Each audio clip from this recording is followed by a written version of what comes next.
Veíamos esta mañana el llamado del rey temporal, o sea, esa figura, esa imagen que nos pone San Ignacio, como para comprender mejor el llamado del rey eterno, que es Cristo,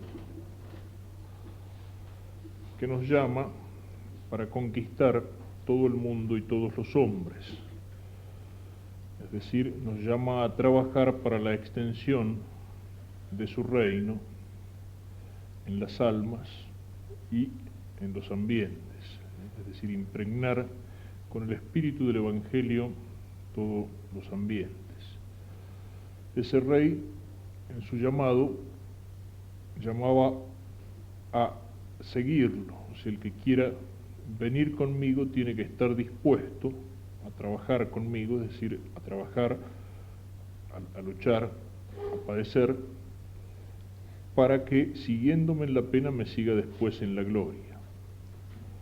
En estas palabras, decíamos, es el jefe, el que va adelante, el que toma la iniciativa, el que aparece aquí como modelo. Es decir, la vida cristiana es un seguimiento de Cristo, es una imitación de Cristo. Y por eso, después de ponernos este llamado, San Ignacio nos hace mirar largamente en el mes de ejercicios. Aquí, lo repito, tenemos que hacerlo más brevemente. San Ignacio nos hace mirar hacia Cristo. Seguir a Cristo es imitarlo a Cristo. Ese librito del Kempis, que se llama La imitación de Cristo, nos indica en síntesis lo que es como un programa de vida cristiana. Cuando los santos padres hablan de la creación, nos dicen que en todas las criaturas, todas las cosas creadas son vestigia Dei, es decir, que tienen de alguna manera la huella de Dios, la marca de Dios. Es decir, Dios creador deja de alguna manera su huella o su marca en las cosas. Es como el que realiza un trabajo, o en el campo del arte, que sé yo, el pintor que pinta un cuadro imprime de alguna manera su huella, su estilo en el cuadro que ha pintado. El músico que compone una pieza o una sinfonía imprime ahí su estilo, deja su marca, su huella. Uno puede ver un cuadro que nunca ha visto y decir, este debe ser de fulano de tal, o escuchar una música que nunca ha escuchado y dice, esto tiene el estilo de fulano de tal. Está allí la huella, de alguna manera. La huella de Dios se da en las cosas creadas, por eso, por la razón, mirando las criaturas, como nos dice San Pablo en la carta a los Romanos, podemos descubrir al Creador, podemos llegar a la existencia de Dios a partir de las criaturas.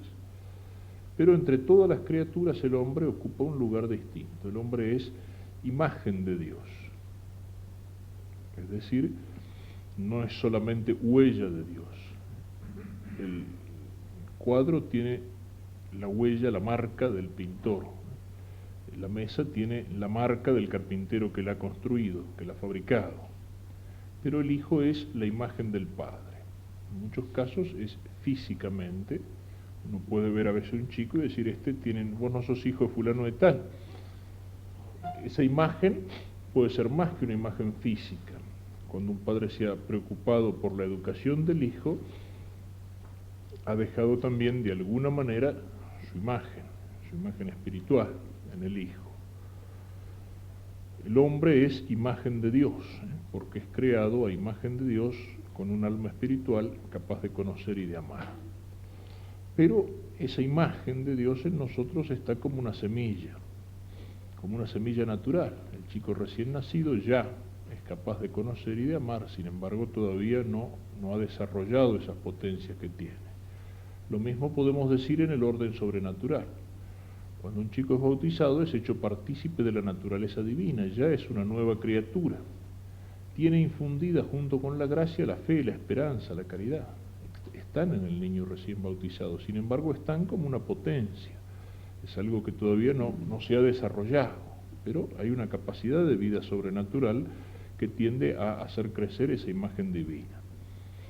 Ahora bien, podríamos decir que nosotros somos imagen con minúscula, imagen del Padre con minúscula. En cambio, Cristo es la imagen con mayúscula. nosotros hemos sido creados, dice la Escritura, ad imaginem, a imagen. Cristo, lo dice San Pablo también, es la imagen perfecta del Padre. Cristo es el Hijo por naturaleza, mientras que nosotros somos hijos por adopción. Entonces, esa imagen que está en nosotros, pero que está como una semilla pequeña, tiene que crecer. ¿Y cuándo crece? Crece cuando imitamos a Cristo. Crece cuando nos vamos asemejando a Cristo, va creciendo en nosotros la semejanza divina. La imagen con minúscula se va pareciendo a la imagen con mayúscula. Y en eso fundamentalmente consiste el seguimiento de Cristo, la imitación de Cristo. El llegar, digamos, al crecimiento de la imagen es poder llegar a decir, como decía San Pablo también, ya no soy yo el que vivo, es Cristo el que vive en mí. O sea, el cristiano va creciendo cuando en la fe sus pensamientos se van asemejando a los pensamientos de Cristo. Cuando en la esperanza su escala de valores se va asemejando a la escala de valores de Cristo. Cuando en la caridad su amor se va asemejando al del corazón de Cristo.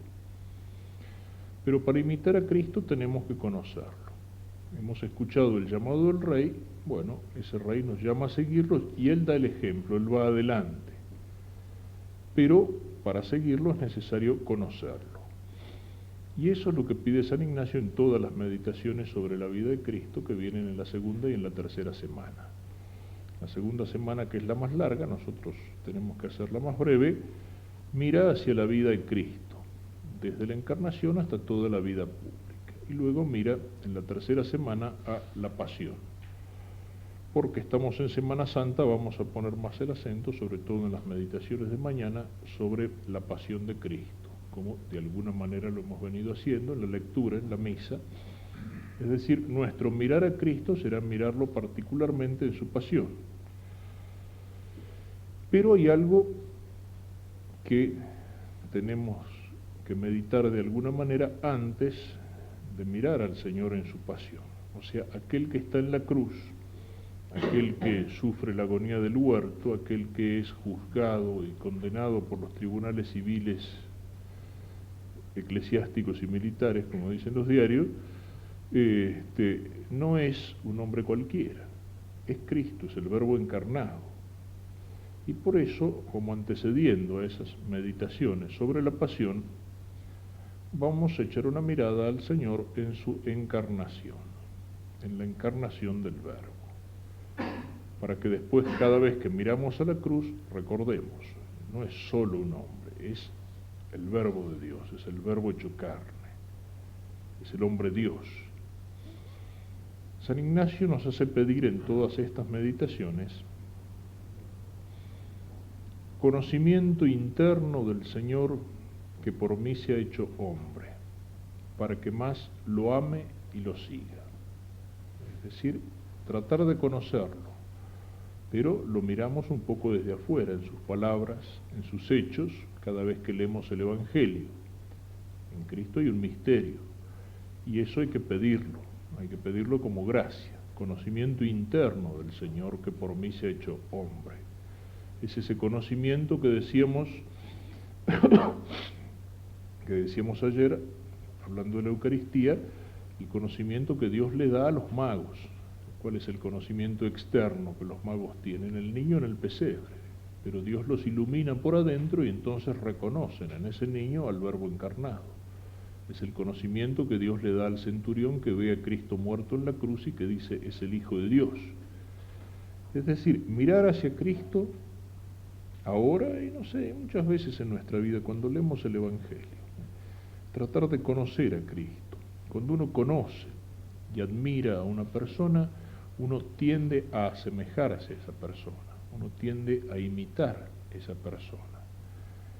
Qué importante que es esto, ¿no? No quiero entrar en muchas divagaciones, pero es un tema en el cual suelo insistir mucho, porque es muy importante sobre todo en la educación, ¿no es cierto? El niño que aprende por principios, por doctrina que se le enseña, pero el niño que aprende sobre todo por modelos, por ejemplos.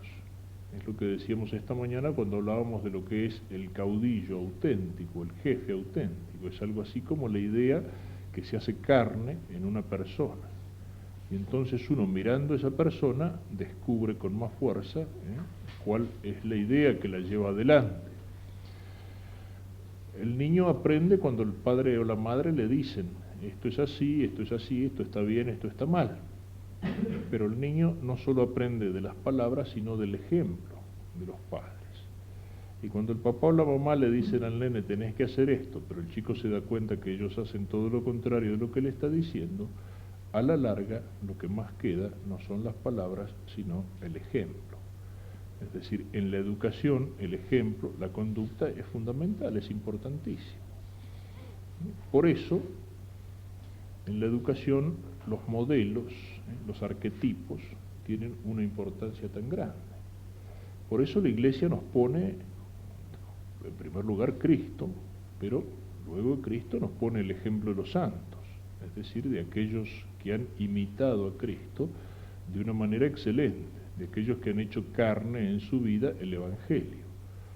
Los santos no están solamente para que les pidamos favores, para que les pidamos gracias, también están para eso, son intercesores que ruegan a Dios por nosotros, ¿no es cierto? Pero sobre todo, la Iglesia nos pone a los santos como ejemplo, como modelo de vida. La Iglesia pone al santo, la patria nos pone a los héroes. Son los dos modelos, el modelo sobrenatural y el modelo humano.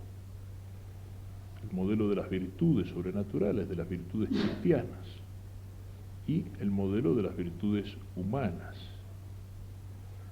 El santo y el héroe son los dos arquetipos, los dos prototipos a través de los cuales se puede dar fuerza a la educación de la juventud. El santo y el héroe, y yo insisto en esto porque precisamente es una de las tragedias de nuestro tiempo, que en la educación y en el ejemplo que se pone a los jóvenes, el santo y el héroe han sido reemplazados por lo que se llama ídolos, con una palabra que dice mucho más de lo que algunos pueden pensar, que era un ídolo en la antigüedad, era un dios falso.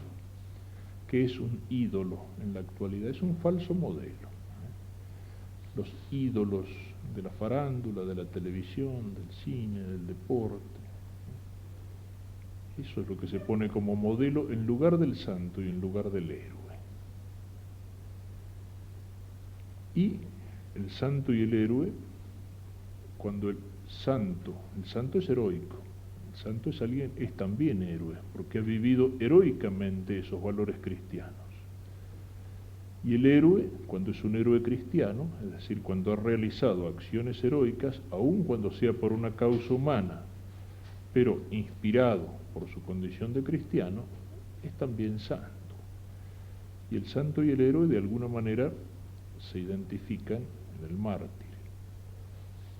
que es aquel que, por una parte, realiza en su expresión suprema la virtud de la caridad. Nadie ama más que el que da la vida por sus amigos, dice Cristo. Y realiza también en su expresión suprema la virtud heroica, que es la de la fortaleza. El martirio es el supremo testimonio, el acto supremo de la virtud de la fortaleza. Y el santo y el héroe en última instancia se identifican en Cristo. Cristo es el modelo. El santo y el héroe son caminos para la imitación de Cristo, que es Dios y hombre perfecto, perfecto como Dios y perfecto como hombre. Por eso nos dice San Ignacio, conocerlo. ¿Y conocerlo para qué? Conocerlo para que más lo ame y lo siga, para que más le ame y le siga. Y mirando a Cristo en su realidad, miramos en primer lugar a su encarnación. Esta meditación de la encarnación es el presupuesto para que podamos entender en todo su valor las otras meditaciones en las cuales miraremos al Señor en su pasión. Para mirar la encarnación, nos dice San Ignacio nos hace mirarla como en tres planos. Dice, mirar en el cielo a las tres personas divinas que contemplan toda la planicie y la redondez de la tierra. Mirar después toda esa humanidad que se encuentra en la situación miserable en que la ha puesto el pecado. y luego dice mirar hacia Nazaret, a la casa donde se encuentra la Santísima Virgen. En primer lugar, miremos, como mira la Trinidad, a toda la redondez de la tierra, es decir, a la condición del hombre en pecado, la condición del hombre después del primer pecado. La expresa San Pablo, decíamos, en todos los primeros capítulos de la carta a los romanos. Todos esos capítulos tienen así, todos pecaron, los judíos y los paganos. Por ejemplo, dice en el capítulo 3, y citando el Salmo 14, tanto judíos como griegos están todos bajo el pecado, como dice la Escritura. No hay quien sea justo, ni siquiera uno solo. No hay un sensato, no hay quien busque a Dios. Todos se desviaron, a una se corrompieron. No hay quien obre el bien, no hay siquiera uno. Y Cristo lo pone en una imagen que es la de la parábola del buen samaritano. Esta parábola, como tantas otras que decíamos hoy, no es solamente la imagen de una situación particular, de un hombre en necesidad al lado del cual pasan algunos sin mirarlo y hay otro que es un extranjero que se baja para ayudarlo. Sí, es una exhortación a la misericordia, pero si la miramos en la historia de la salvación, esta parábola tiene un sentido mucho más profundo, porque los personajes que aparecen allí son como prototipos, también como figuras. Si ustedes la recuerdan, dice el Señor que bajaba un hombre de Jerusalén a Jericó y fue despojado y lo dejaron allí herido, tirado al costado del camino. Luego pasa al lado de este hombre un sacerdote y un levita que lo miran y pasan de largo, y luego viene el samaritano que lo ayuda. ¿Quién es este viajero, si miramos la parábola así en su dimensión en la historia de la salvación? Hoy decíamos que el hijo pródigo es la imagen de todo hombre en pecado. También este viajero es la imagen del hombre después del pecado. Es el hombre que ha sido despojado de sus bienes y herido en su alma y en su cuerpo. Y está allí, sin fuerzas, tirado al costado del camino que lleva a la salvación. Y no tiene fuerza para levantarse del camino. Esa es la situación del hombre después del pecado. Despojado de sus bienes, de la gracia, de la justicia, de los dones que Dios había dado a Adán. Herido en el alma y en el cuerpo. Todo aquello que decíamos al hablar de las consecuencias del pecado de Adán. Y tirado al costado del camino. Ese hombre resume lo que puede contemplar Dios desde el cielo cuando tiene compasión de la humanidad. Pasan al lado de este hombre un sacerdote y un levita. Pasan la ley y los sacrificios del Antiguo Testamento. No pueden salvar al hombre. Eso es lo que significa. No es solo una excusa para hablar mal de los curas y de los teólogos, sino que es la imagen del Antiguo Testamento que no puede levantar al hombre de la situación en la cual está caído. Y después llega el samaritano. ¿Qué era el samaritano para los judíos? El samaritano era el extranjero, era el enemigo, con la enemistad que se da entre los pueblos que están de alguna manera emparentados cuando se pelean y llegan a odiarse. Y entonces este viajero samaritano ve al hombre tirado allí al costado del camino, herido en el cuerpo y en el alma, y tiene compasión de él. Y entonces desciende de su cabalgadura, se acerca a él. ¿Quién es el samaritano? El samaritano es la imagen de Cristo. Cristo, para el hombre en pecado, ha llegado a ser el extranjero, el extraño, el enemigo. Y es el extraño, el enemigo, el que baja de su cabalgadura y se aproxima a este hombre. Fíjense que la parábola ha empezado con la pregunta de uno de los fariseos: ¿quién es mi prójimo? Cristo es el samaritano, el extraño, el extranjero que se aproxima, es decir, se hace próximo, se hace prójimo de aquel que se encuentra en esta situación. Tuvo compasión de él. Es decir, Dios mira al hombre en esa situación miserable de la cual no puede levantarse por sus fuerzas, y en la encarnación se aproxima, es decir, se hace próximo, prójimo nuestro. Y dice la parábola que acercándose a él, vendó sus heridas y las curó con aceite y vino, donde hay ciertamente un símbolo sacramental: el vino de la Eucaristía, el óleo de los sacramentos. Y lo llevó a una posada. La posada, dice San Agustín, es la iglesia. Lo llevó a la iglesia, pero aquel viajero que se ha aproximado al hombre en esa situación miserable, después de curarlo, tiene que seguir viaje. Es decir, Cristo vuelve al cielo de donde ha venido.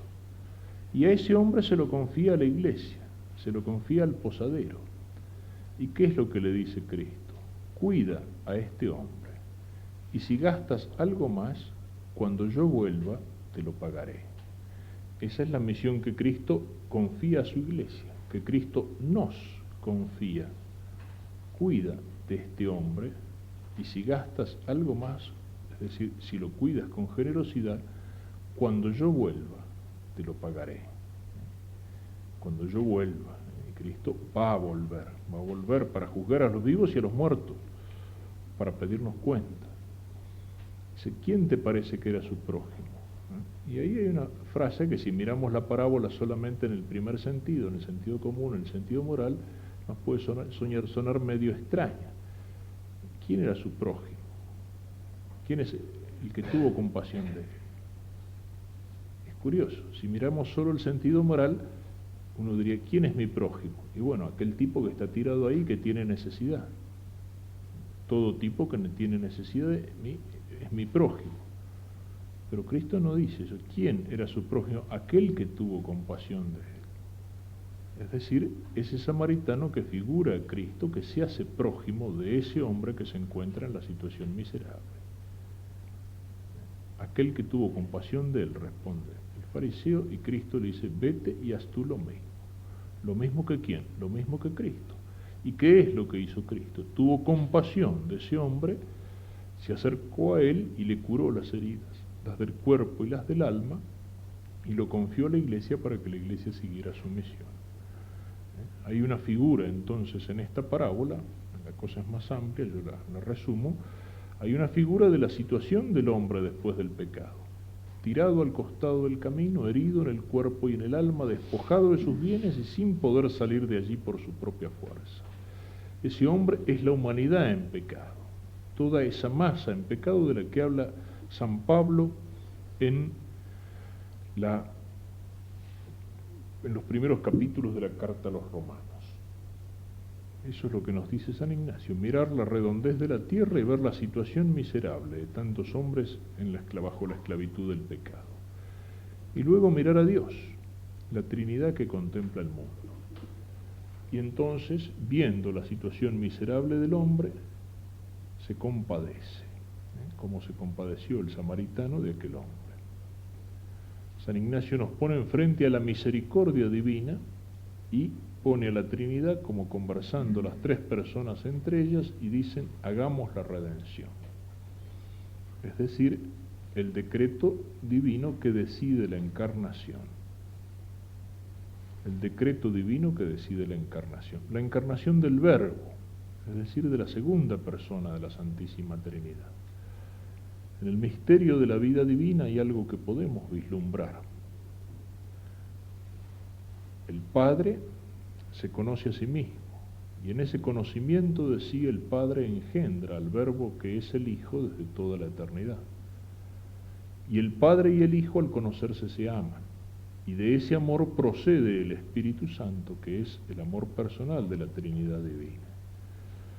¿Por qué de las tres personas divinas es el Verbo el que se encarnó? ¿Por qué no es el Padre? ¿Por qué no es el Espíritu Santo? Había una conveniencia en eso. En fin, Dios era libre al hacer las cosas, como era libre de encarnarse o no.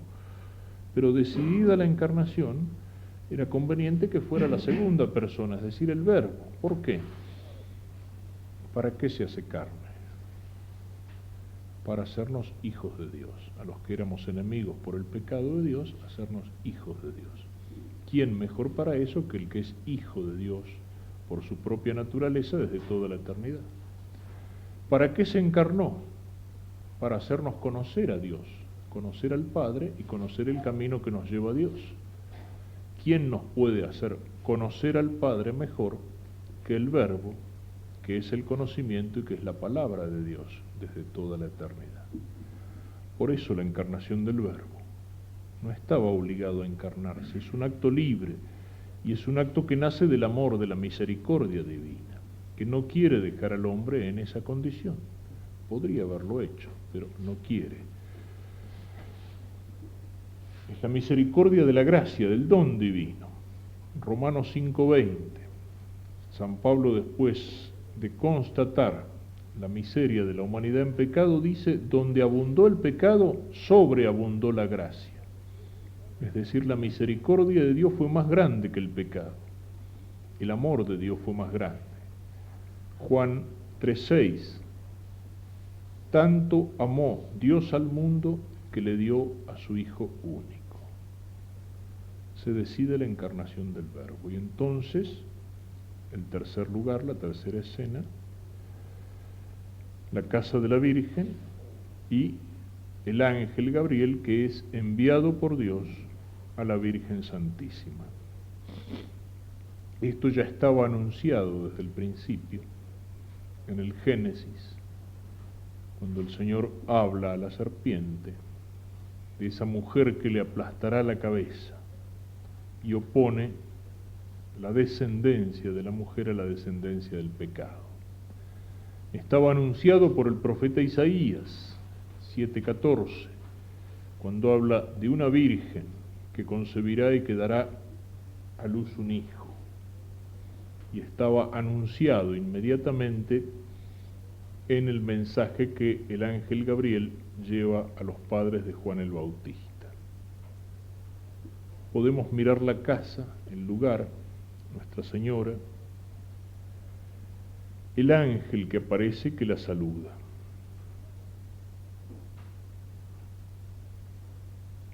Esta meditación se puede hacer mirando el Evangelio, primer capítulo de San Lucas, versículos 26 y siguientes. Pero también es una meditación que la tenemos presente cada vez que rezamos el Ave María. Las palabras del Ave María, las palabras con las cuales comienza el Ave María no es un invento humano, son palabras divinas, es decir, las que el ángel pronuncia cuando saluda a la Virgen. Dios te salve María, llena de gracia, el Señor está contigo. La podemos meditar si rezamos con conciencia el Ángelus, que es la oración de la Encarnación. También en el primer misterio de gozo del Rosario. El ángel es el legado divino. Su nombre, decíamos, quiere decir mensajero, y Dios lo envía con un mensaje. Dios no necesitaba de nadie para encarnarse. Así como pudo prescindir de un varón, de un padre humano, podía también haber prescindido de la mujer, de una madre humana. El Dios que había creado todas las cosas no podía tener necesidad de una criatura. Cristo podría haber aparecido, púmbate, con 33 años, grandote, predicando en medio de los judíos. Podía haber aparecido de golpe, como un extraterrestre. Pero, sin embargo, ese Dios que no necesita de nadie, quiso necesitar de la Santísima Virgen. Y entonces le envía al ángel con un mensaje que pide de la Virgen la aceptación. El ángel la saluda. Dios te salve María, llena de gracia. El texto griego del Evangelio dice que Jaritomene, es decir, casi como un nombre propio. plena graciada, traduce el padre Castellani, y tal vez es la traducción más exacta. Hay algunas traducciones modernas, que incluso católicas, que tienen un espíritu tan protestante, que dicen salud favorecida. no quieren, no recuerdo si es la de Serafín de Ausejo o alguna otra, pero la he leído, y 2 o 3 cosas similares, ¿no? Salud favorecida. Dios te salve, llena de gracia, y llena de gracia como nombre propio, con toda la fuerza que tenía el nombre en el pensamiento tradicional y en el pensamiento de Oriente. El nombre era un poco como la realidad de la persona, no era solo, como es cada vez más para nosotros, una etiqueta para distinguir a las personas, ¿no? El nombre era la realidad de la persona. Por eso cuando Dios le cambia la vida a un tipo, le cambia el nombre. A Simón lo hace Pedro, y le da un nombre que no existía, a nadie se le ocurría llamarse Piedra antes, pero Cristo le da un nombre que es la misión, es decir, lo que va a hacer Pedro a partir de ese momento. Le cambia el nombre a Saulo diciéndole Pablo, y así. El cambio de nombre es el cambio de la persona, y aquí es como si fuera el nombre de la Virgen. Llena de gracia. Ahí está esa concepción inmaculada, esa primera derrota del demonio que decíamos, y ese primer triunfo de Cristo como Redentor. Dios ha preparado su morada. Así como dicen que para una madre no hay hijo feo, también para cada hijo la mejor madre es la madre propia, pero no la elegimos. No la elegimos, es el cariño el que nos puede hacer decir, bueno, es la mejor. ¿Por qué? Porque es la mía. Pero pensemos si alguno pudiera elegir su madre, si alguno pudiera elegir su madre, o sea, de qué manera trataría que en esa madre que uno elige se juntaran todas las gracias y todas las perfecciones. Bueno, Dios pudo elegir su madre, es decir, con su omnipotencia Dios pudo darse el lujo de elegir su madre aquí en la tierra, y entonces ciertamente esa es la primera verdad que nos enseña la fe acerca de la Virgen. Dios la elige para ser su madre. De la maternidad divina nacen todas las otras gracias que la Virgen tiene, porque Dios la eligió para ser su madre, quiso protegerla de toda mancha de pecado y la hizo inmaculada. Porque Dios la eligió para ser su madre, quiso que fuera virgen para aquello que concebía no fuera por obra de hombre. Llena de gracia, plena graciada.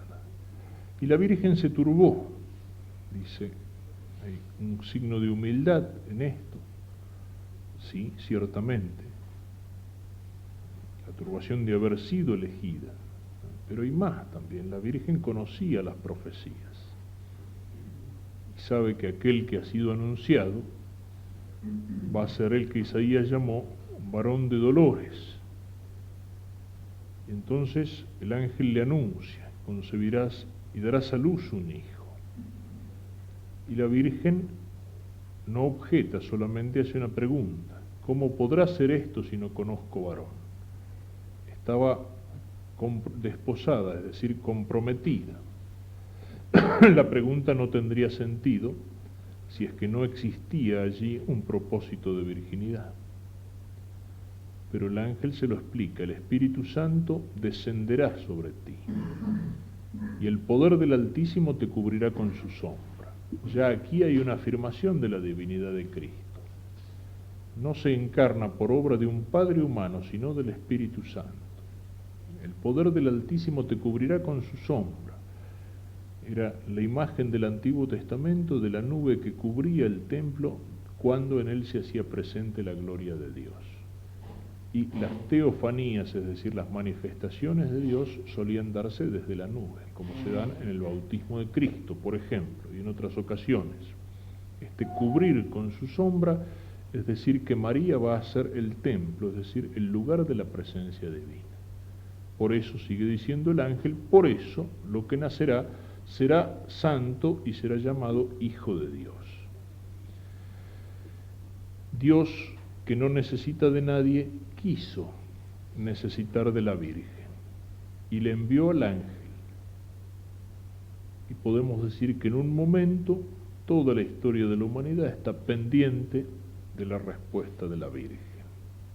Y la Virgen pronuncia su fiat, hágase. Inclina la cabeza y dice, aquí está la esclava del Señor, que se haga en mí según tu palabra. Santo Tomás comenta estas palabras diciendo, por la anunciación se esperaba el consentimiento de la Virgen en lugar de toda la naturaleza humana. A ella le corresponde el consentimiento de la humanidad para que Dios se encarne. Y dice, he aquí la esclava del Señor. La esclava del Señor. También lo que decíamos ayer, ese temor a las palabras fuertes. Hoy hablábamos de Cristo como Rey.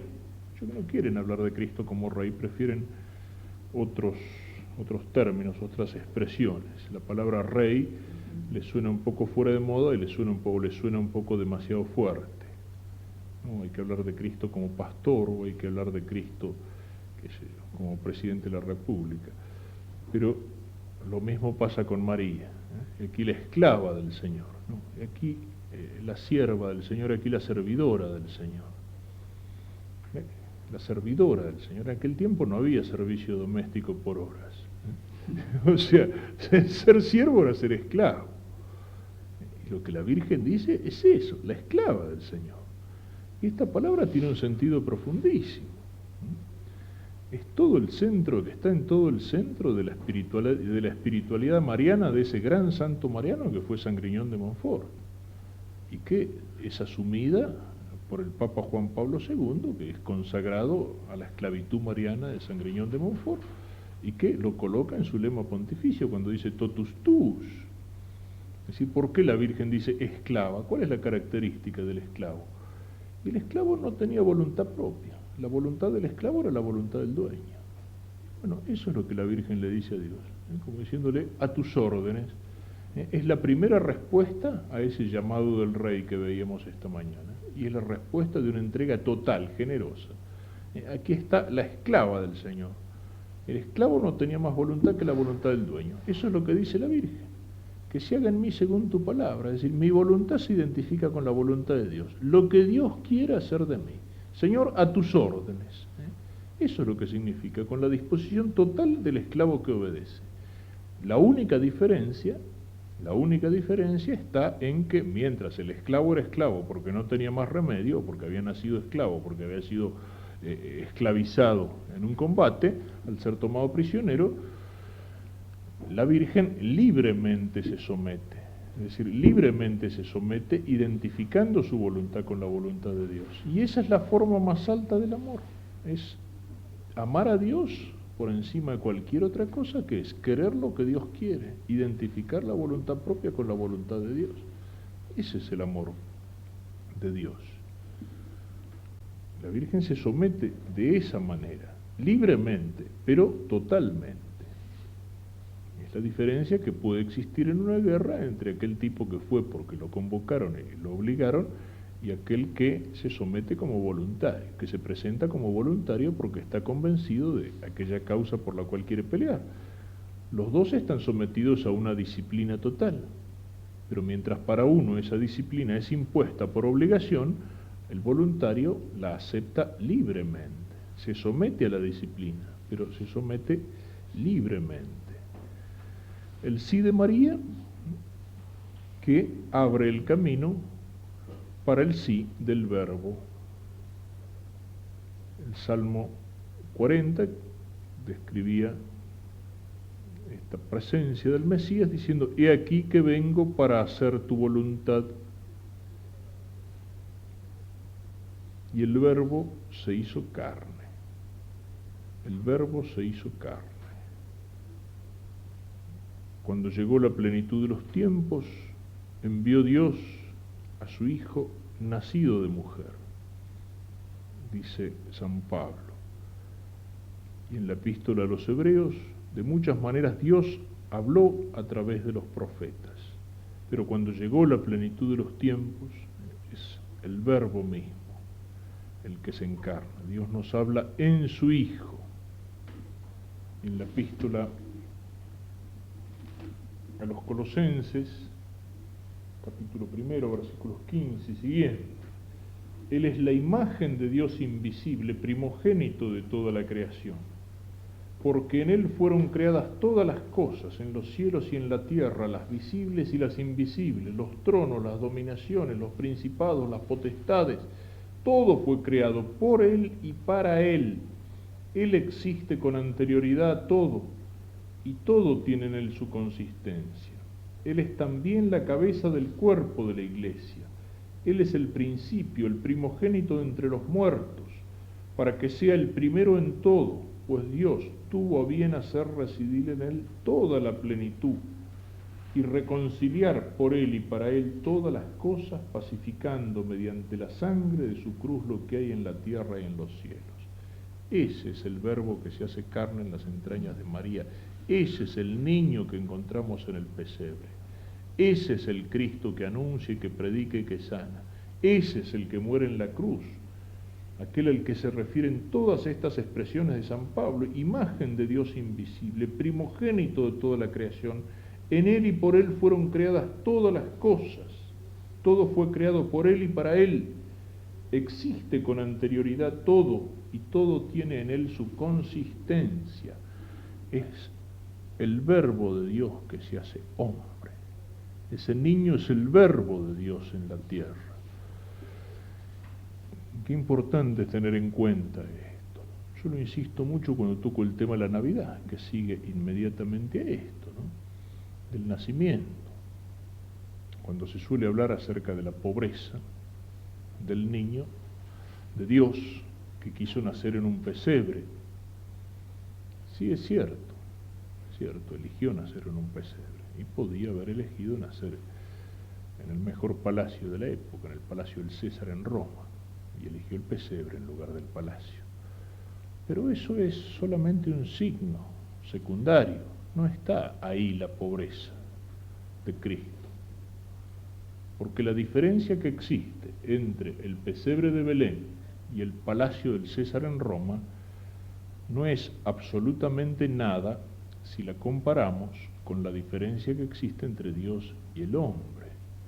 ¿A dónde está la pobreza, la humildad, es decir, la humillación de Dios? En la encarnación, en que Dios se hizo hombre, en que Dios saltó esa distancia infinita que existe entre el Creador y la criatura, en que Dios, como lo dice San Pablo en la carta a los Filipenses, se anonadó a sí mismo, es decir, se hizo nada asumiendo nuestra naturaleza.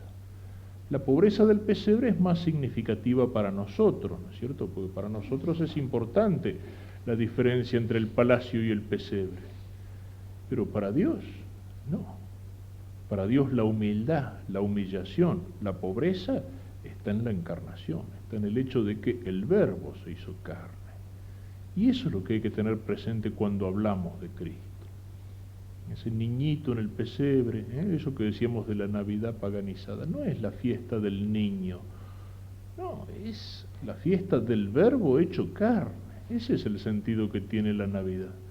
No es solo la fiesta del niño, la fiesta de la familia, todo eso reducido a un plano horizontal y humano. Es la fiesta del Verbo encarnado, de Dios hecho hombre. Ese niño no es un niño cualquiera, no es un niño cualquiera. Es en el discurso magnífico que tiene el Papa Juan Pablo II cuando inaugura la conferencia de los obispos latinoamericanos reunidos en Puebla, y habla a los obispos de su misión de ser testigos de la verdad, les dice que tienen que ser testigos de una triple verdad: de la verdad sobre Cristo, de la verdad sobre la Iglesia y de la verdad sobre el hombre. Y cuando habla de ser testigos de la verdad sobre Cristo, habla también de lo que son las falsificaciones de Cristo, de lo que él llama las relecturas del Evangelio. Es decir, todas las tendencias que han existido y que existen ya desde muy antiguo, pero con mucha fuerza en nuestro tiempo, y que tienden a hacer de Cristo un gran hombre, pero solamente un hombre. Cristo fue el gran moralista de Nazaret. Cristo fue el más grande de todos los rabíes, de todos los maestros de Israel. O todos esos Cristos fabricados en nuestro tiempo. El siglo pasado y a principio de siglo, cuando con el modernismo entraba en la iglesia el democratismo liberal, Cristo era el primer demócrata. Después se puso de moda el socialismo y Cristo fue el primer socialista. Y si algunos de ustedes recuerdan, acá en tiempo de la guerrilla había unos carteles donde aparecía Cristo buscado como guerrillero y que aparecía Cristo con una metralleta al hombro, el subversivo de Nazaret. Y también hemos visto el Cristo hippie, y también hemos visto el Cristo superstar, que aparecía en una especie de opereta más o menos enamorado de María Magdalena y con Judas que le echaba en cara el haberle dado el papel de traidor en el reparto de la historia de la salvación. Es decir, Cristos fabricados a gusto del hombre, Cristos humanizados, a veces con la mejor buena voluntad del mundo, no sé, yo comprendo que ahora, en fin, tal vez, por lo menos hace rato que no lo escucho, ¿no? Pero cuando, qué sé yo, cuando en muchos grupos católicos se hacía referencia a Cristo, se hablaba de Cristo, qué sé yo, diciendo el flaco o diciendo el barbudo, yo comprendo que a lo mejor en eso había un cierto deseo de, qué sé yo, de mostrar la confianza con Cristo, de sentirnos cerca de Él, sí, pero guarda, Cristo es mi hermano, sí, pero es el Señor, guarda. Cuando el Papa dice la verdad entera sobre Cristo es eso, Cristo es Dios y hombre verdadero. Cristo es mi hermano, Cristo es mi amigo, cierto, hijo de Dios, se encarnó para hacerme a mí hijo de Dios también, en ese sentido es mi hermano, asumió mi naturaleza, es mi amigo, ciertamente que sí, era un amor de caridad, pero es el Señor. Se humilló, se anonadó a sí mismo, dice San Pablo, y por eso Dios lo exaltó y le dio un nombre sobre todo nombre, para que al nombre de Jesús se doble toda rodilla en el cielo, en la tierra y en los infiernos, y toda lengua confiese que Jesucristo es el Señor.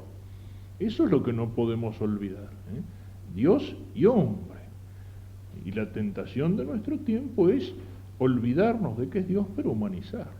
Es ese horizontalismo que decíamos, que quiere mirar incluso la misma misión de la Iglesia en un plano totalmente humano, en un plano puramente político, en un plano horizontal.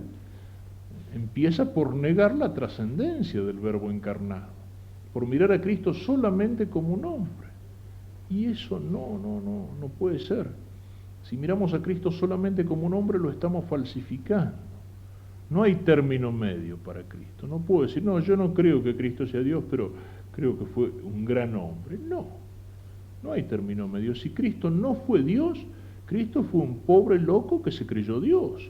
O sea, fue un pobre infeliz que se creyó Dios y terminó mal. O fue un macaneador, un estafador, un sinvergüenza que se quiso hacer pasar por Dios. No hay término medio. Si decimos fue un gran hombre, tenemos que reconocer que fue Dios. Si no fue un gran hombre. ¿Fue un loco o fue un macaneador? No hay término medio. La verdad sobre Cristo es que es el Verbo encarnado. Muy cerca mío, con mucha confianza, con mucho amor, sí. Pide todo eso, pero también pide respeto, también pide adoración, también pide sujeción. Se agacha Cristo a lavar los pies a los apóstoles, pero después de lavarle los pies le dice, si yo que soy vuestro maestro y vuestro Señor he hecho esto, es decir, es el Señor humilde, pero que al mismo tiempo tiene su condición de Señor. Es el sentido de servicio. El espíritu de servicio se muestra en el servicio humilde, pero aquel que tiene como función, que tiene como misión el ser maestro, el ser Señor, el que tiene función de mando, ¿de qué manera sirve? Sirve mandando, sirve ejerciendo para el bien de todos, para el bien común, su función de mando. Es la forma de servicio que tiene, qué sé yo, el gobernante, por ejemplo, gobernando y gobernando bien, se pone al servicio de todos. se pone al servicio de todos, también es la función de Cristo. Dios y hombre verdadero, verbo hecho carne. Se anonadó a sí mismo, pero es exaltado. Al nombre de Jesús se doble toda rodilla en el cielo, en la tierra y en los infiernos. Ese es el misterio que se esconde detrás de la realidad visible de Cristo. Y ese es el misterio que tenemos que pedirle a Dios que nos ilumine para descubrirlo. Para descubrirlo en el pesebre en Navidad, para descubrirlo en cada gesto de la vida pública de Cristo, en su palabra, en su enseñanza, en sus milagros, en su ejemplo, para descubrirlo también en su pasión. No es un hombre cualquiera, no es solo un hombre aquel que por amor nuestro muere en la cruz. Es el Verbo hecho carne, es el mismo Dios, el que se hace hombre, el que asume nuestra naturaleza, el que se hace igual a nosotros en todo, menos en el pecado, para cargar mis pecados sobre sus espaldas. Pensemos entonces un poco en todo esto. Mirar hacia la Trinidad en el cielo, y cómo esa Trinidad mira con compasión esta tierra donde domina y predomina y gobierna el pecado. La Trinidad que para salvar al hombre siente compasión de nosotros, de ese hombre tirado al costado del camino que lleva a la salvación, despojado y herido, y entonces el Verbo de Dios por compasión desciende de su cabalgadura, es decir, baja a nosotros, se hace prójimo, se hace próximo nuestro. Mirar la escena en la casa de Nazaret, esa escena que recordamos cuando rezamos el Ave María, el Ángelus, el misterio de gozo del Rosario, ver esa sujeción de la Virgen a la voluntad divina y esa acción del Espíritu Santo por la cual el Verbo empieza a existir en las entrañas de María, que es el templo vivo. Cuando Cristo muere en la cruz se va a rasgar el velo del templo como diciendo la antigua alianza terminó, este templo ya no tiene más razón de ser. Pero ese velo podría haberse rasgado en el momento mismo en que el Verbo empieza a existir en las entrañas de María como una pequeña semilla de vida que ya es vida divina, porque ya el templo no era más el lugar de la presencia de Dios, el templo era el templo vivo de la Santísima Virgen, a la cual Dios elige para que sea su madre aquí en la tierra. Ese es el Rey que nos llama. Ese es el Rey que nos llama a seguirlo y a imitarlo como Dios y como hombre, porque es perfecto como Dios y perfecto como hombre. Y entonces es el modelo perfecto y crecemos cuando lo imitamos.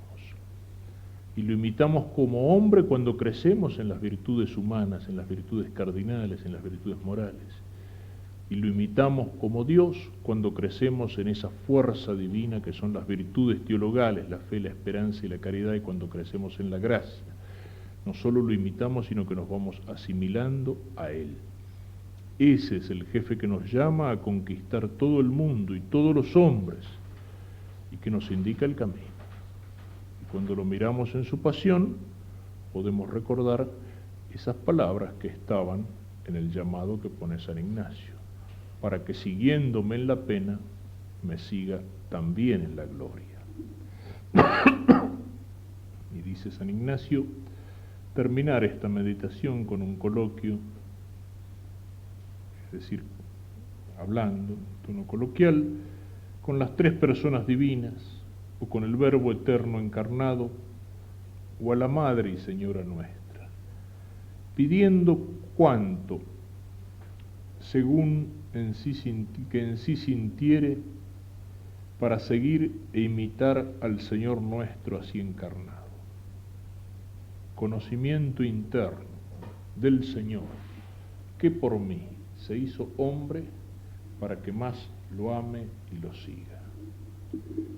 Y este conocimiento podemos pedirlo de una manera particular por medio o por intercesión de la Virgen Santísima. ¿Quién puede haber conocido más íntimamente a Cristo que aquella que lo tuvo en su seno, lo llevó durante 9 meses, que tuvo su corazón latiendo con el corazón de Cristo durante todo ese tiempo, junto al corazón de Cristo, en sintonía con el corazón de Cristo. ¿Quién puede conocerlo más íntimamente que la madre que conoce a ese Hijo divino y que aparte de ser su madre, tenía toda esa enorme pureza interior de ser la llena de gracia, de no tener la mancha de pecado que le obstaculizaba el conocimiento de Dios? ¿Quién puede conocerlo mejor que ella, que fue la primera respuesta, y respuesta total, generosa, sin límites, al llamamiento de ese Rey que nos llama también a nosotros?